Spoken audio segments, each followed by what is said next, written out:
할렐루야. 주님의 이름을 찬양합니다. 우리의 왕 되시며 구원자 되신 우리 주님께서 이 시간 우리와 함께 하시며 우리들의 예배를 기뻐 받아주십니다. 아멘. 오늘은 의를 위하여 박해를 받은 자라는 제목으로 하나님 말씀 선포합니다. 자, 오늘은 이제 팔복의 마지막 말씀입니다. 8번째 복이 되어지는데 심령이 가난한 자로 시작해서 오늘 마지막 복인 의를 위하여 박해를 받은 자는 복이 있나니 천국이 그들의 것임이라. 자, 첫 번째 복과 마지막 복이 똑같죠. 심령이 가난한 자는 복이 있나니 뭐가? 천국이 그들의 것임이라. 의를 위하여 박해를 받은 자는 복이 있나니 천국이 그들의 것임이라. 믿으십니까? 팔복의 말씀은요, 천국으로 시작해서 천국으로 끝나는 거예요. 천국이 얼마나 중요하면 천국이 다요. 천국. 오늘은요, 천국의 복 이야기를 하는 거예요. 천국이 바로 그들의 것이다. 믿으십니까? 그들이 누구예요? 그들이 누구예요? 그들, 나 말고 그들? 그들 누구예요? 그들, 내가 그들이에요. 여러분, 저와 여러분이 그들이 되신 줄 믿으시길 바랍니다. 근데 우리가 좀 주의 깊게 좀 봐야 하는 부분이 있는데 이 복의 내용들이 좀 다르죠. 첫 번째, 두 번째, 세 번째 복이 좀 달라요. 그런데 또 뭐가 다르냐면은 이 복을 받는 시점이 다릅니다. 시점, 우리 시제라고 말하죠. 과거, 현재, 미래, 뭐 여러 가지 시제가 있어요. 시제가 달라요. 두 번째부터 7번째 복은요, 미래형으로 쓰여져 있어요. 그 복을 받을 것이다. 장차 앞으로 받을 것이다. 그래요. 그런데 첫 번째와 마지막 복인 천국의 복은요, 어떤 시제예요? 현재형이에요. 현재. 천국이 그들의 것임이라. 천국이 그들의 것이 될 것이다가 아니라 천국이 그들의 것임이라. 그냥 현재, 그냥 점 딱 찍었어요. 믿으십니까? 미래형이 아니라 현재형. 왜 예수님이 이 말씀을 하시면서 지금 현재형으로 천국에 관한 복에 대한 말씀을 하실까? 왜 천국은 현재형으로 말씀? 심령이 가난한 자는 복을 받을 것인데 천국에 그들의 것. 장차 올 하나님의 나라가 아니라 현재, 오늘, 당장, 지금 하나님의 나라가 너희들의 것이 되었다. 믿으십니까? 그걸 말씀하시는 거예요. 그거 선포하시는 거예요. 너희들이 만약에 이렇게 팔복의 말씀들을 잘 지켜서 열심히 살아내면 장차 앞으로 내가 너희들에게 천국을 줄 건데 너희가 그 하늘의 나라에서 살아가게 될 거야. 그 상을 줄 거야. 이게 아니라는 거예요. 앞으로 장차 너희가 천국에 들어갈 거야. 그게 아니라는 거예요. 너희들은 이미 그 천국에 들어온 자다. 이미 천국을 살아가는 자다. 그렇게 말씀하시는 거예요. 그래서 너희들은 이미 복을 받은 자다. 믿으십니까? 이미 복을 받은 자. 어떠한 자들이에요? 의를 위하여 핍박을 받은 자들. 세상 가운데에서 의를 위하여. 사랑하는 성도 여러분, 지금 우리가 숨쉬고 있는 이 나라는요, 이 세상은요, 이미 하나님의 나라인 줄 믿으시길 바랍니다. 이미 하나님의 나라에 우리가 사는 거예요. 이미 우리가 천국에 사는 거예요, 여러분. 그래서 이게 조금 혼란스럽죠. 아니, 이 세상이 천국도 아닌데 왜 자꾸 천국이라고 그러고, 이 세상이 혼란스러운 세상 가운데 살아요. 우리가 하나님이 허락하신 시간과 공간과 이러한 세상을 뭐라고 부르냐면 우리가 역사라고 불러요. 우리가 역사 속에서 사는 거거든요. 시간이 흘러요. 공간이 하나님께서 허락하신 그 공간 가운데예요. 그 현재의 역사 안에서 존재하는 세상에 사는데 우리가 이 세상을 바라보면은 눈에 보이고 손에 만져지는 것들, 우리가 피부로 느껴지는 것들, 그래서 물질적인 생각으로만 이 세상을 평가하고 판단하고 느낄 수가 있는데 그게 다가 아니라는 거죠. 그거 외에 우리가 느낄 수 없는 그러한 느낌들이 있어요. 그러한 감각이 있습니다.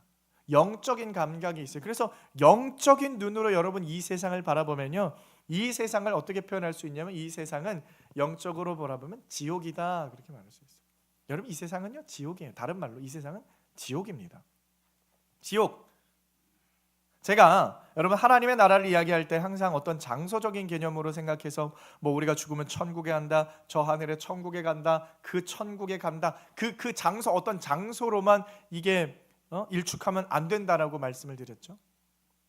거기에만 제한을 두면 안 되는 거예요. 천국. 하나님의 나라가 뭡니까?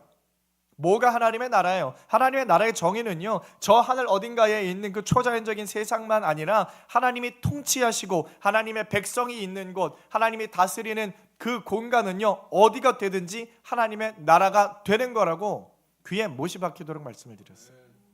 어디든지 하나님이 계시고 하나님의 백성이 있으면 내가 걷는 그 길이 뭐라고요? 그게 하나님의 나라라고요.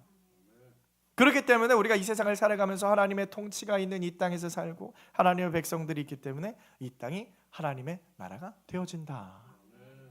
굉장히 중요한 거예요. 그래서 물질적인 이 세상 가운데에 그 시간과 공간을 초월한 그 영적인 세상이 오늘 우리 앞에 현실로 펼쳐지는데 그게 바로 하나님의 나라라는 거예요. 하나님의 나라. 그러면 여러분 우리가 반대로 한번 생각을 해보시면요, 이 하나님의 통치가 없고 하나님의 백성이 없는 곳, 거기에는 뭐가 있는 거예요? 자, 성경에는요 가운데가 없어요. 항상 하나님 아니면 뭐예요?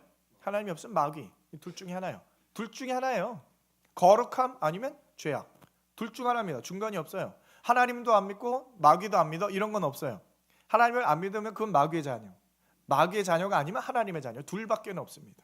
자, 그러면은 하나님의 통치가 없어요. 하나님의 백성이 아니에요. 근데 누군가 있어요. 그럼 뭐예요? 거기는 어떤 통치가 있습니까? 마귀의 통치가 있는 것이고, 그 마귀의 통치를 받는 사람들은 뭐예요? 마귀의 종이라는 거예요. 마귀의 종. 그러니까 이 세상은 보세요. 이 세상은요, 여러분 사단의 통치를 받는 종들이 살아가는 어디? 지옥이라는 거죠. 지옥도 마찬가지. 제가 이제 장소적인 개념으로서 하나님의 나라를 생각하면 안 된다고 했듯이 지옥도 마찬가지인 거예요. 저기 뭐 깊은 수렁 속에 빛도 없는 어둠 속에서 영원히 타지 않는, 영원히 꺼지지 않는 그 불이 활활 타는 곳, 거기가 지옥이 아니라, 물론 거기도 지옥입니다. 하지만 그곳에서 연장되어져서 이 세상까지의 지옥이 다 펼쳐지는 거예요. 이 세상이 지옥이라는 거예요. 이 세상, 여러분 하나님의 통치가 떠난 그 자리는 지옥이 됩니다. 우리가 이걸 기억하셔야 돼요. 그래서 우리들은요, 똑같은 물리적인 장소에 하나님의 나라인 천국과 이 사단의 나라인 지옥이 같이 펼쳐져서 같이 한데 섞여 있는 거예요. 섞여 있는 겁니다, 여러분. 그래서 우리는 그 가운데에 하나님의 백성이 있고 지옥에 자녀들이 있어요. 그럼 서로 둘이 뭐 합니까? 둘이 짝짝꿍하고 놀아요? 아니면 둘이 뭐 해요? 둘이 싸우죠. 둘이 싸우는 거예요, 여러분. 둘이 싸우는 거예요.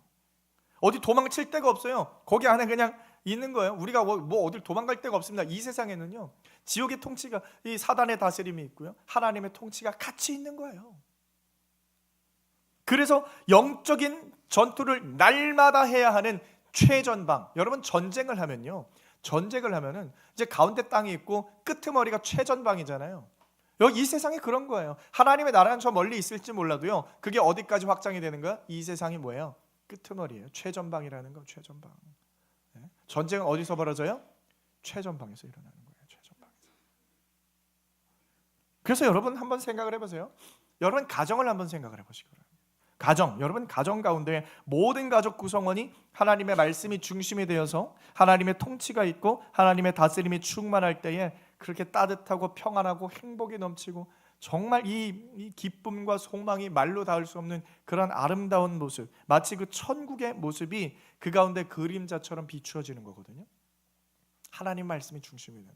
그런데 어떤 집안은요, 자, 우리가 하나님의 이 하나님 나라의 가장 작은 단위라고 하는 이 가정이 하나님의 나라의 모습을 그대로 반영하는 건데, 이게 여러분 천국의 모습만 보여지는 게 아니에요. 그 가운데 여러분 가정 가운데 하나님의 말씀이 없어요. 하나님의 통치가 없습니다. 그러면요, 그곳은 지옥이 되는 거예요. 다툼이 있고요, 욕설이 난무하고요, 서로 막 증오하고요, 핍박이 있고요, 고통이 넘치는 그 마치 지옥의 모습이 심지어 가정 가운데에서도 보여지기도 한다라는 거예요. 그런 극단적인 모습이 보여지지 않더라 하더라도, 우리는 예수 믿지 않아도 하나님 말씀 없어도 화목한데 행복한데요. 여러분 그 행복은요, 그 기쁨과 소망은요, 영원하지 않는 썩어질 뿐인 한시적인 것일 뿐이라는 겁니다. 한시적인 기쁨이라는 거예요. 하나님의 말씀이 없으면 그건 영원한 행복이 아니에요. 한시적인 기쁨. 그래서 우리가 하나님의 백성으로 부름받은 그 우리들이 하나님의 말씀 앞에 순종하고 그 말씀대로 지켜 살아가고 하나님의 통치 앞에 순복함으로 나아갈 때에 하나님의 나라가 펼쳐지는 것인데, 그래서 이제 그 우리 하나님의 백성으로 부름받은 우리들에게 보여져야만, 나타내져야만 하는 천국의 그 시민권자들의 행동 강령으로서 하나님이 뭘 주셨냐? 바로 이 팔복의 말씀을 주신 거다라는 거예요. 하나님의 백성이라 한다면 이 8가지는요 기본적으로 우리한테서 나타나져야 하는 거예요. 그리고 막 강하게 나타나지 않더라도 그것을 향해서, 그것을 지향해서 나아가야 하는 모습들이 우리들한테 보여져야 하는 줄 믿으시길 바랍니다.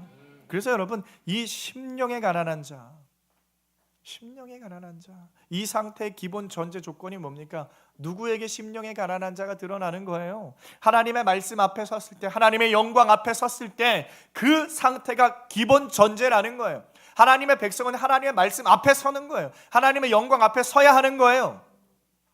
그래서 하나님의 영광 앞에 심령의 가난함을 발견하고 그로 말미암아 애통함이 넘쳐나고 전적인 하나님의 주권을 인정하는 그 가운데에서 온유함의 지향성을 가지고 그 의로움에 대한 갈급함과 목마름으로 나는 절대로 하나님이 없으면 아무것도 할 수 없는 무능력한 자입니다 하는 그 고백과 결단을 통해서 하나님으로만 충만한 모습, 마음이 청결한 모습이죠.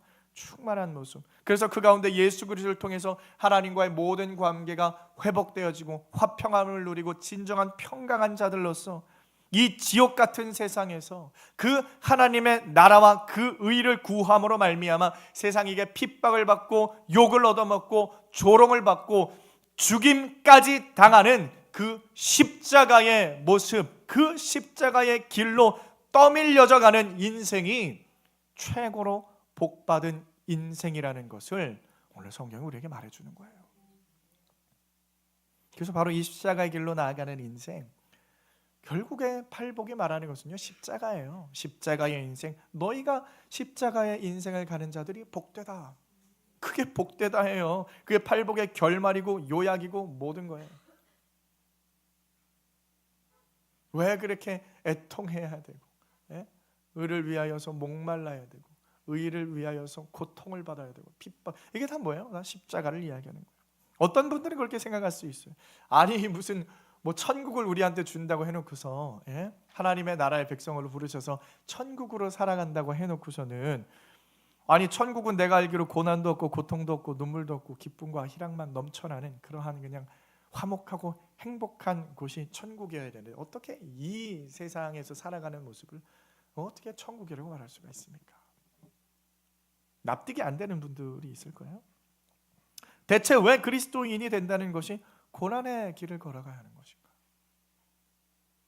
이게 뭔 천국이야, 그렇죠? 그래서 여러분, 이 납득할 수 없는 이러한 어떤 모습들이 이 세상에서 보여지는 아이러니라는 거예요. 참 아이러니해요. 우리가 천국이라고 말하지만 내 인생은 천국이 아닌 거예요. 천국이 아닌 거예요. 근데 우리가 생각을 해야 되는 것이, 그래서 우리에게 예수 그리스도가 뭐로 작용하는 거예요? 소망이라는 거예요. 소망이 되어지는 것. 소망이 되어지는 것. 아까도 말씀드렸지만요, 이 세상은요 천국과 지옥의 모습이 같이 서로 섞여 있는 거예요. 같이 섞여 있는 거예요. 그렇기 때문에 우리가 하나님의 나라의 백성으로 하나님의 나라를 살아가게 된다면 이 세상이 원래는 지옥이었는데 그곳 가운데에서 우리가 선전포고를 하는 거잖아요. 여기는 이제는 나는 천국에 살아간다. 사탄의 영향력이 우리에게 미치게 될지라도 우리가 그 가운데서 하나님의 나라를 선포하는 거예요. 여러분, 이 세상은요 공중권세 잡은 마귀의 사탄이 다스리는 마귀의 세상입니다.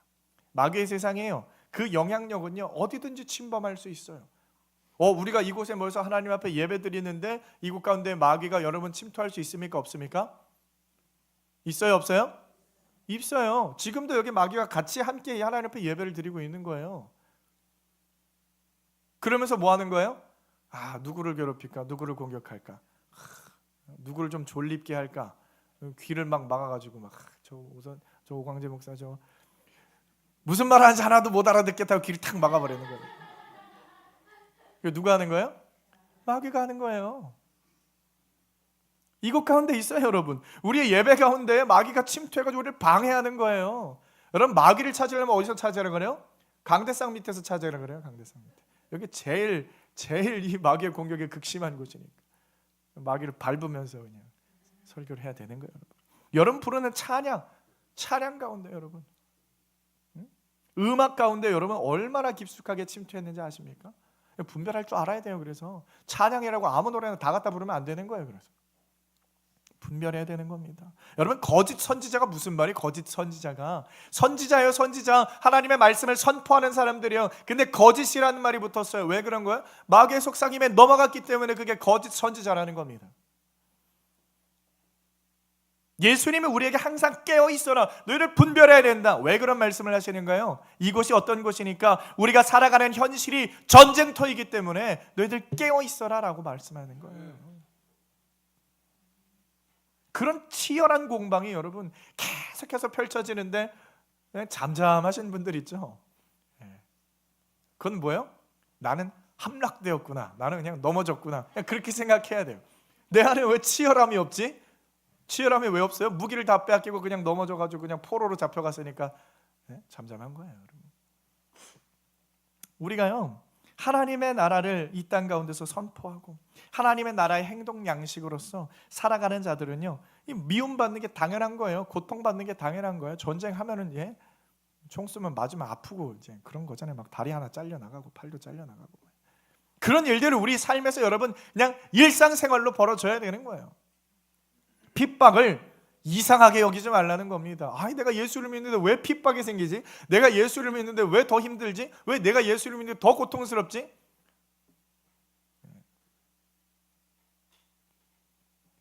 여러분, 말씀을 보시면요, 이 세상에 알곡과 가라지가 같이 자라요. 알곡과 가라지가 같이 자랍니다. 한데 섞여 있어요. 알곡과 가라지가 같이 자라나는 거예요. 그래서 가라지는 뭐 하는 거예요? 알곡의 영양분을 쪽쪽 빨아먹는 거예요. 알곡이 잘 자라지 못하도록. 그러니까 예수님에게 누가 물어봐요. 아니, 알곡과 가라지가 같이 있는 가라지 빨리 뽑아내지 않습니까? 가라지를 뽑아내면 알곡도 뽑힌다. 그래서 안 되는 거예요. 그럼 언제 뽑아내는 거예요? 추수 때에. 하나님께서 이를 갈고 계시는 거죠. 이를 갈고 계시는 게 뭐 낫을 갈고 계시는, 낫을 샥 갈아가지고 그 다음에 알곡은 알곡대로, 가라지는 어디에? 불에 던지는 거예요. 알곡은 모아서 곡간으로 들어가고 가라지는 모아서 지옥불에 던져지는 겁니다. 그게 이 세상이에요. 그런데 지금은요 이 세상에 같이 사는 거예요. 같이 한데 섞여가지고 같이 그냥 피 터지게 싸우면서 그래가지고 나중에 마지막 때 예수께서 오실 때에 다시 오실 그때에 목자가 양과 염소를 함께 나누듯이 우리 성도들을 알곡과 가라지로 나눌 것이다. 무슨 말이에요? 목자가 양과 염소를 가르는 게 뭐예요? 밖에서 풀을 뜯을 때는요, 양이랑 염소랑 같이 풀을 뜯어 먹어요. 같이 살아갑니다. 그러다가 잠잘 때는요, 따로 우리가 달라요. 양은 이쪽, 염소는 이쪽. 목자가 그 앞에서 나누는 거예요. 그렇게 하듯이 예수님께서 하늘에 오실 때에 알곡과 가라지를 그때 나누신다라는 거예요. 그 전까지는 어떻게 하는 거예요? 같이 사는 거예요. 같이 섞여 있는 거예요. 같이 싸우는 거예요. 그래도 예수 믿는 자들은 저들에게 핍박 받아야 된다. 그게 하나님의 뜻입니다. 세상에게 핍박 받으면서, 박해를 받으면서, 오늘 말씀에 디오코라고 하는 이 헬라어 단어, 핍박이라는 단어입니다. 디오코. 원래 이 단어는요, 박해하다라는 의미도 있고요, 또 따라간다라는 말도 있고요, 추구한다라는 말도 있어요. 그런데 이게 수동태로 사용이 되어져요. 그러니까 핍박하다가 아니라 핍박을 받아진다. 우리가 핍박을 받는 거죠. 그럼 또 다른 의미로 따라가지는 거예요. 추구가 되어지는 거예요. 어떠한 길로 이끌어져 가는 거예요. 내몰려져 가는 거예요. 그게 핍박이라는 거예요. 그래서 우리가 세상에게 핍박을 받기도 하지만 다른 의미로는요, 누군가에게 어떠한 길로 내몰려 가는 거예요. 쫓겨지게 가는 겁니다.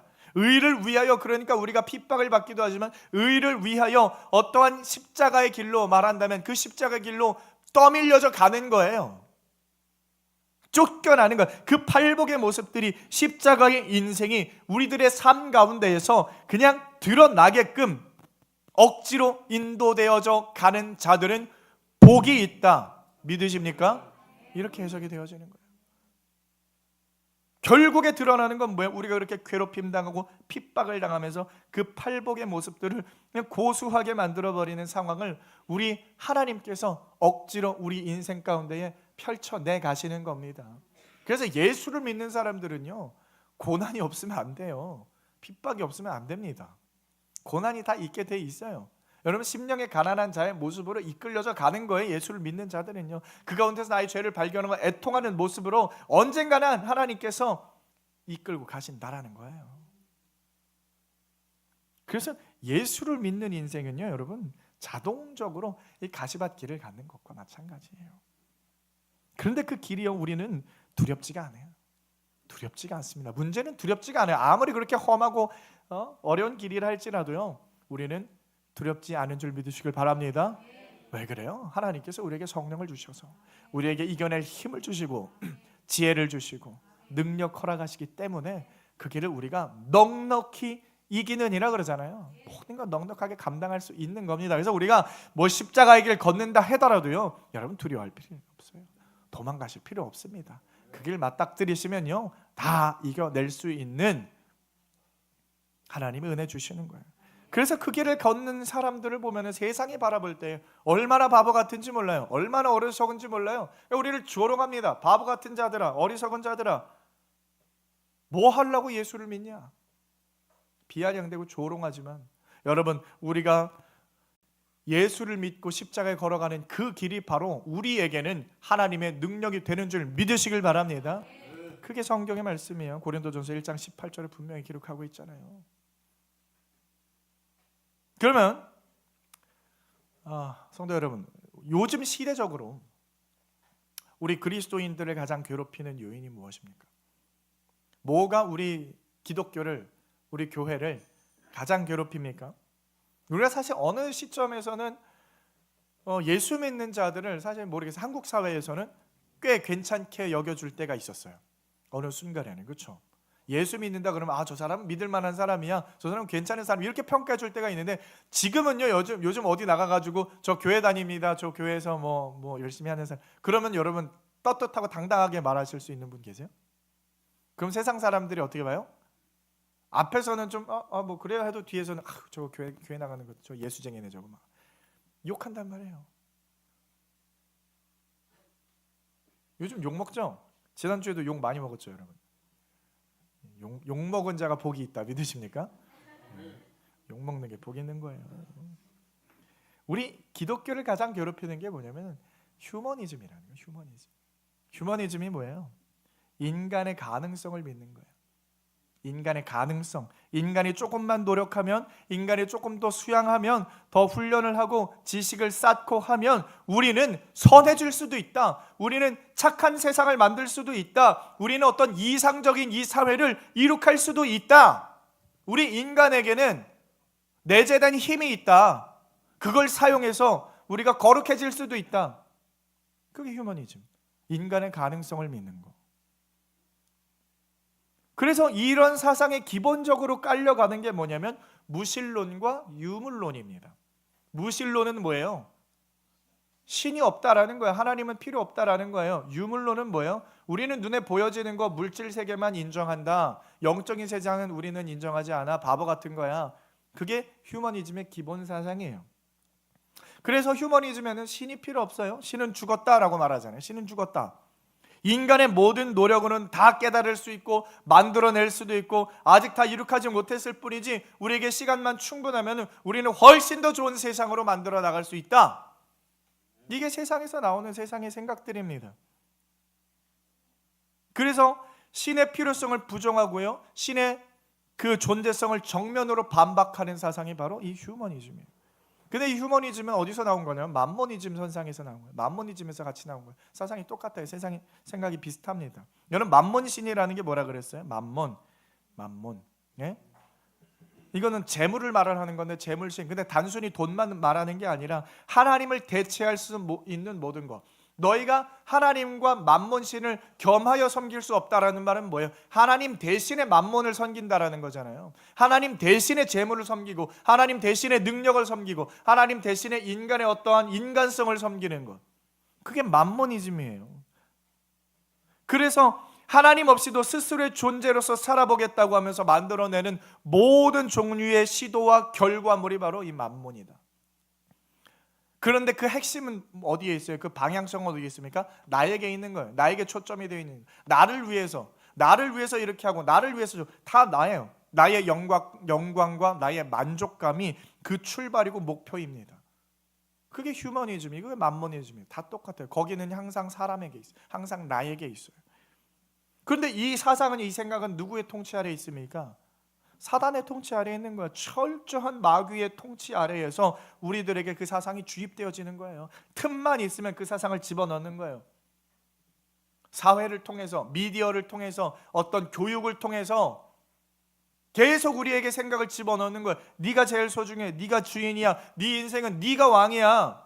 네 멋대로 해도 돼. 네가 원하는 대로 해도 돼. 그게 여러분 만몬입니다. 그게 다 마귀의 속삭임이라는 거예요. 계속해서 인간들을 세뇌시키는 거예요. 계속해서 이 사상이 맞아. 이게 맞아. 이게 맞아. 야, 신이 여기 살아있지도 않아. 신은 죽었어. 네가 왕이야. 너가 원하는 대로 살아. 계속 그런. 그러니까 사람들이 진짜 그런 줄 알아요. 그치? 왜 누가 나의 인생에 간섭하는 거야? 내가 내 인생 멋대로 살겠다는데.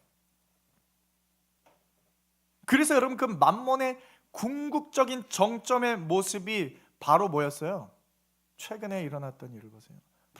프랑스 올림픽.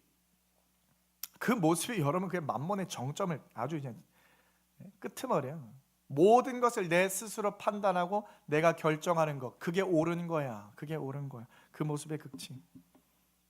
하나님이 정해주신 성별마저도 그냥 내 맘대로 고치겠다는 거잖아요. 그게 만몬 사상이 주입된 자들. 그래서 어떻게 고쳐요, 여러분? 이제 막 그런 일들이 전 세계에서 막 일어나서 지금 감당이 안 되죠. 자기들도 감당이 안 되는 법들을 막 통과시켜 놔가지고 막 예? 아침에는 남자였다가 저녁에는 여자였다가 그래가지고 유럽에 어디더라? 스웨덴인가 대만.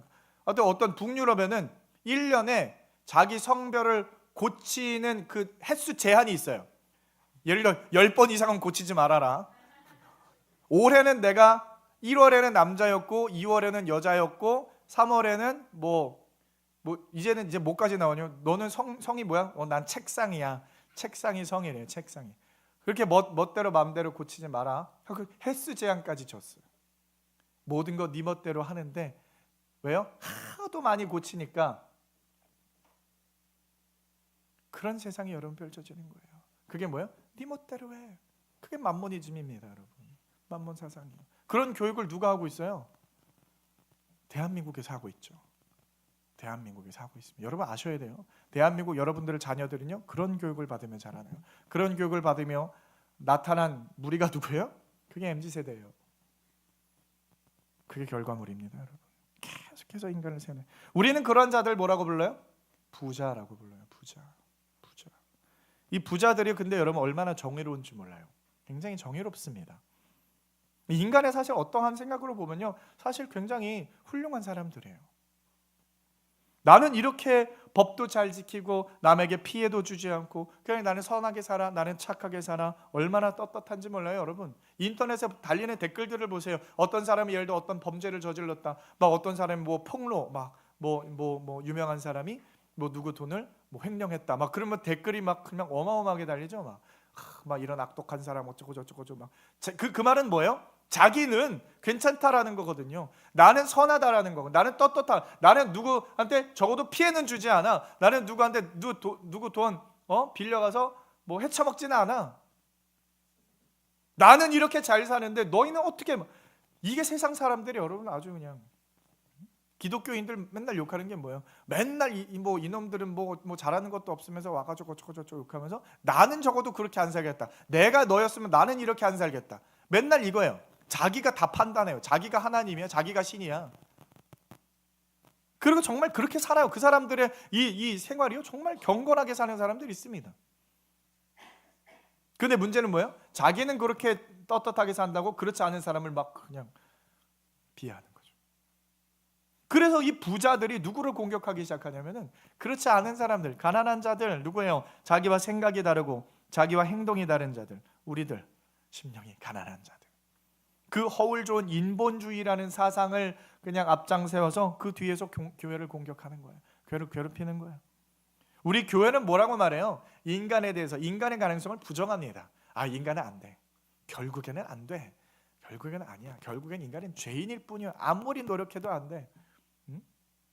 인간은 죄악 덩어리, 죄인이야. 인간은 죄인이야. 그래서 우리는 하나님이 필요한 자들이고, 하나님의 은혜가 없으면 안 되는 자들이고, 하나님의 속량이 없으면, 하나님의 도우심이 없으면 우리는 죄를 이길 수도 없고 해결할 수도 없는 무능력한 자들이야. 이거를 고백하고 하나님 앞에 엎드리고 하나님을 찾는 자들이 심령이 가난한 자들이거든요. 그러니까 이 세상 사람들이랑 이 사상이 맞지가 않는 거예요.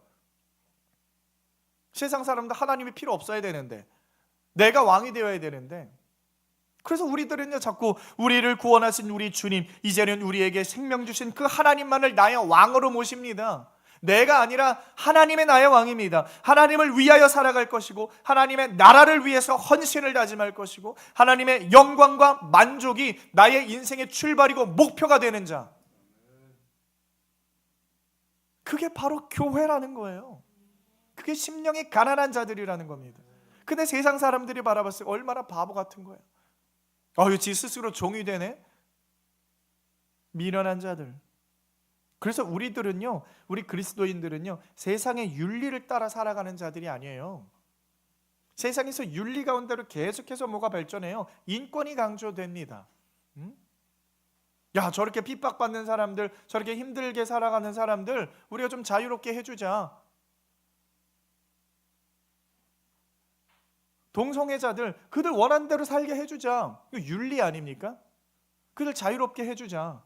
근데 우리는 뭐예요? 윤리고 뭐고 그거 하나님이 안 된다 그랬어. 그러니까 그거 아니야. 하나님이 죄라 그랬어. 성경에서 죄라고 말씀하고 있어. 그러니까 너희들은 그거는 죄야. 이게 우리들이에요.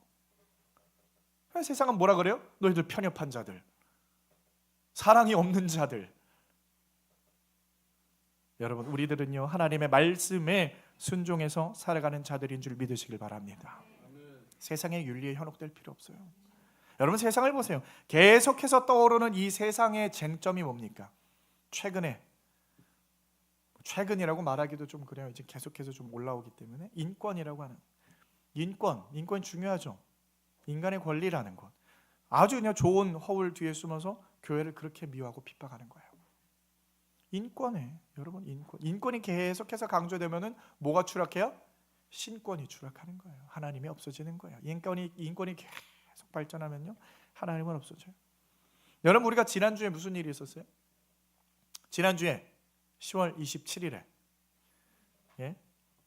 대한민국 교회가 연합해서 서울 시내로 쏟아져 나왔어요. 몇 명이 모였습니까? 몇 명이 모였어요? 110만 명이 모였대요. 110만 명.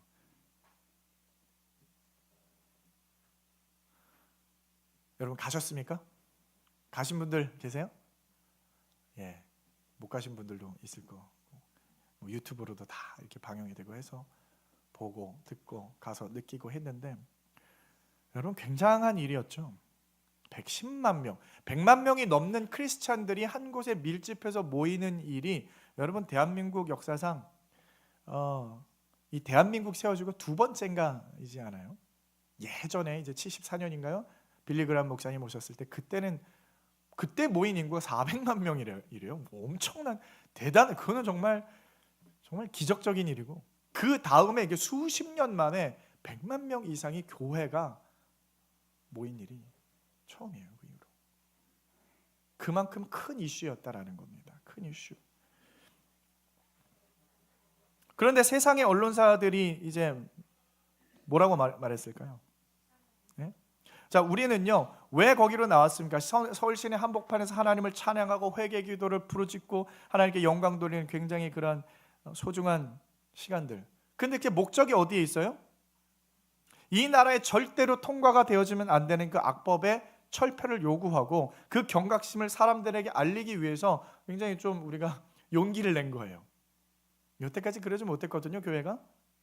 그래서 하나님의 창조 질서를 무너뜨리는 큰 죄악을 자유라고 말하는 그들에게 너희는 틀렸어, 그거는 죄야 라고 떳떳하게 선포하는 어떤 그런 시간이었어요. 그런데 이제 기사들에서는요, 언론사들, 사실 우리가 다 뭐 별 기대도 하지 않았어요. 예. 무슨 기대를 했겠습니까? 그 모임에 대해서 비판과 비난과 질책일색이었어요. 예, 우리가 예상한 대로. 그 다음날 기사를 봤더니 뭐 주최 측의 집계 이제 110만 명이 모였다 그래요. 근데 얘네들이 항상 하는 수법이 뭐예요? 좀 싫으면 그 사람을 축소시키죠. 그래서 어떤 기사에는 뭐 주최 측 집계 110만 명, 경찰 추산 13만 명. 아주 10분의 1로 그냥 후려쳐요. 10분. 대체 그 많은 사람을, 눈이 없나? 딱 봐도 그게 13만 명밖에 안 돼 보여요. 예? 그 동영상이고 사진이고 다 증거가 있는데, 또 어떤 언론사는 또 경찰 추산 23만 명, 10만 명이 왜 왔다 갔다 하는지 모르겠어요. 10만 명이 막 왔다 갔다 합니다. 경찰 둘 다 경찰 추산이래요. 그 말은 뭐예요? 어떻게든 우리 모임을 비하하고 안 좋게 이야기하기 위해서 그냥 멋대로 그냥 쓰는 거예요. 자기 생각대로. 뭐 경찰이 정말 추산을 몇 명을 했는지 모르겠지만, 그 기사의 내용들, 그 기사의 뭐 이름들, 개신교 경찰 추산 13만 명, 집회 교통 혼잡 빚어져, 뭐 극심한 정체, 이게 다 그냥 메인이에요. 메인 기사 제목이 어떻게든 비웃고 그냥 욕만 하려고. 여러분 진짜 저희 가봤을 때 차 잘만 다녔어요. 교통통제 저희가 봤을 때는 아무리 봐도 어디가 교통통제가 있다는 건지. 동영상 보세요. 차가 막 멈춰가지고 빡빡하게 막 이런 데가 없습니다. 차 잘 다녀요.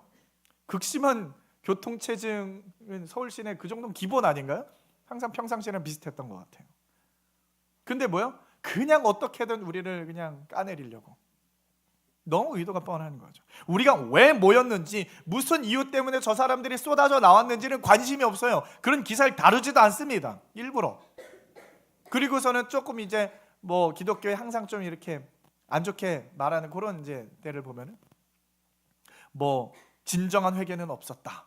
네, 회개는 없었대요. 우리 계속 회개했는데, 뭔가 계속 회개 기도했는데 진짜 회개는 없었다. 교회 내의 성범죄, 횡령, 세습, 성차별, 개신교가 사회적으로 지탄받는 것들에 대한 회개는 없었다. 그러면 회개 대신에 혐오와 정죄만 넘치는 집회였다.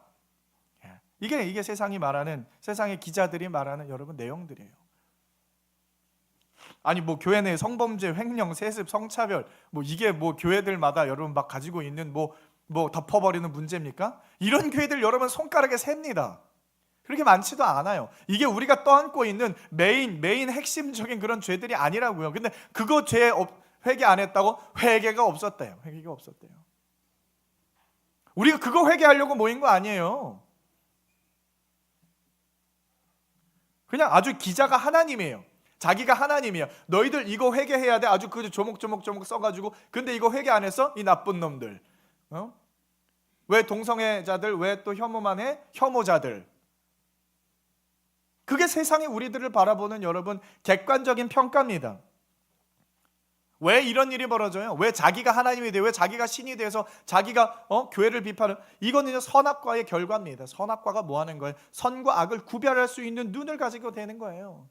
선과 악은 누가 구별합니까? 하나님이 구별하시는 거예요. 이거는 선이고 이거는 악이야 라고 하나님께서 말씀하시면 우리는 그 가운데 순종으로 아멘으로 나아가야 되는 자들인데, 우리 스스로가 선악과를 먹었기 때문에 내 스스로 내 생각과 판단에서 이거는 선이야 이거는 악이야, 교회들 너희들은 이렇게 해야 돼, 왜 너희가 이렇게 죄진 것들 너희들 회개 안 해? 너희들은 잘못됐어.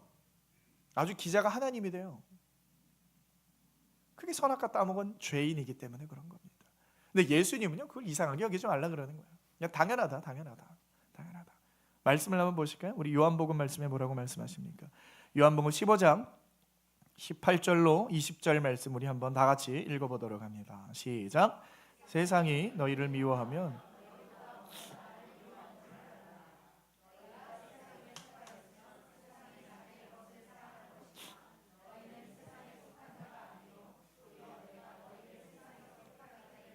세상이 너희를 미워하느니라.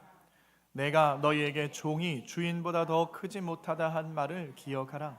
사람들이 나를 박해하였은즉 너희도 박해야 할 것이요 내 말을 지켰은즉 너희 말도 지킬 것이라. 아멘. 사랑하는 성도 여러분, 우리가 세상에게 미움을 받아요. 미움을 받습니다. 우리는 예수님 때문에 세상에게 미움을 받는 자들이에요. 이상하게 여기지 말래요. 세상이 예수님을 미워했거든요. 그래서 예수를 쫓아다니는 자들은 당연히 너희들도 미워할 거야. 그리고 내가 너희를 선택했기 때문에 너희들은 세상에게 미움을 받게 되어 있어. 이상한 거 아니야. 자연스러운 거야. 사망으로부터 구원을 이루시는 분, 예수를 믿는 자는 죽음 가운데서 살아나고 병든 자가 나음을 얻게 되어지고 귀신 들린 자가 온전해지는 모습, 예수 믿는 자들에게 나타나는 모습인데 이걸 누가 가장 싫어합니까? 사단이 가장 싫어하는 거예요. 자기가 힘들게 사람들 죽여놓고 사람들 귀신 들게 해놓고 병들게 해놨는데 예수 믿는 자가 됐더니 다 속박해서 자유가 되어야 되는 거예요. 그래서 길을 쓰고 온갖 수단 방법을 동원해서 우리 예수 믿는 자들을 핍박하고 괴롭히는 거예요. 이상한 게 아니라는 겁니다. 그럼에도 불구하고 끝까지 예수만 붙잡고 나아가는 자들이 진정한 교회인 줄 믿으시길 바랍니다. 그럼에도 불구하고 나는 예수 믿는다. 너희들이 나를 괴롭히고 나에게 욕을 하고 나에게 어떻게 할지라도 나는 예수 믿는다. 그게 교회예요. 교회. 마지막으로 한 가지만 얘기하고 말씀 마칠 건데요. 여러분 이집트라는 나라 아시죠? 이집트라는 나라. 이집트라는 나라가 불과 100년 전만 하더라도 그 이집트 인구의 90%가 크리스찬이었습니다. 굉장하죠? 이집트의 90%가 크리스찬이었어요. 그런데 한 전쟁이 일어나서 전쟁에서 이집트가 패배를 하고요. 이집트를 이슬람의 무리들이 들어와서 나라를 다스립니다. 그리고 정부도요 이슬람에서 와서 들어오게 되어지고 전쟁을 해가지고 그 다음에 이 이집트 사람들을 괴롭히고 핍박하는 것이 아니라 법만 한 가지를 추가했어요. 어떻게 법을 바꿨냐면은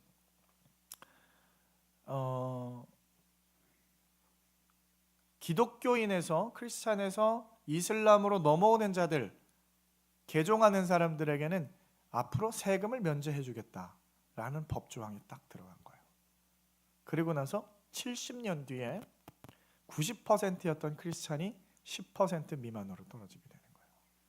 70년 동안에 그 세금 면제해 주겠다라는 그 정말 돈 몇 푼 때문에 여러분 신앙을 다 잃어버리게 되는 거예요. 그 말은 뭐예요? 90%였던 사람들이 진짜 교회가 아니었다라는 거예요. 그들은 진짜 교회가 아니었다라는 게 여실히 드러나는 거죠. 세상에 법 하나 바꿨을 뿐인데 그렇게 된다라는 거예요. 여러분 그 이슬람으로 넘어갔던 사람들에게는 무엇이 더 중요했던 겁니까? 뭐 의를 향한 갈급함, 내가 예수로 끝까지 살아내겠다, 예수를 드러내며 이 세상에서 살아내겠다. 막상 앞에 아주 작은 울타리 하나만 생겨나도요 그것을 뛰어넘지 못하고 걸려 엎어지더라는 겁니다. 우리 사랑하는 성도 여러분들은 그러한 일들 가운데 승리할 수 있으시겠습니까? 승리할 수 있습니까? 만약에 여러분의 인생에서 좀 법이 바뀌어서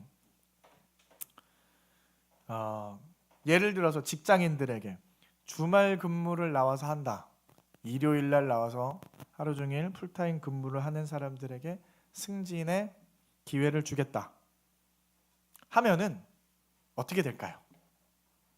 여러분 어떻게 되겠습니까? 예수 믿는 사람들 중에 주일날 출근을 하면서 뭘 볼까요? 유튜브를 틀면서 예배를 드리고 출근을 하겠죠. 그리고 승진을 하려는 사람이 헤아릴 수 없을 겁니다. 학생들은요, 예를 들어서 주일날 나와서 공부하면 대학에 진학에 크게 가산점을 주겠다 하면은 주일날 학생들이 학교를 갈까 안 갈까요? 엄마, 아빠, 할아버지 다 나서서 너 주일날 교회 가야지 다 떠밀 거예요. 우리가 약한 부분, 눈곱만큼이라도 그것이 변화한다면 여러분 우리는 언제든지 넘어질 수 있는 자임을 기억하시길 바랍니다. 그럼에도 나는 예수만 쫓을 것이고 나는 진정한 교회로 남을 것이다. 세상이 어떻게 나오든지 간에 나는 내 믿음을 지킬 것이고 나는 십자가의 길로 팔복의 길로 걸어나가는 참된 교회가 되어지겠다 하는 다짐과 결단을 가지고 나아가시는 우리 사랑하는 성도 여러분 다 되시길 주님의 이름으로 축원드립니다.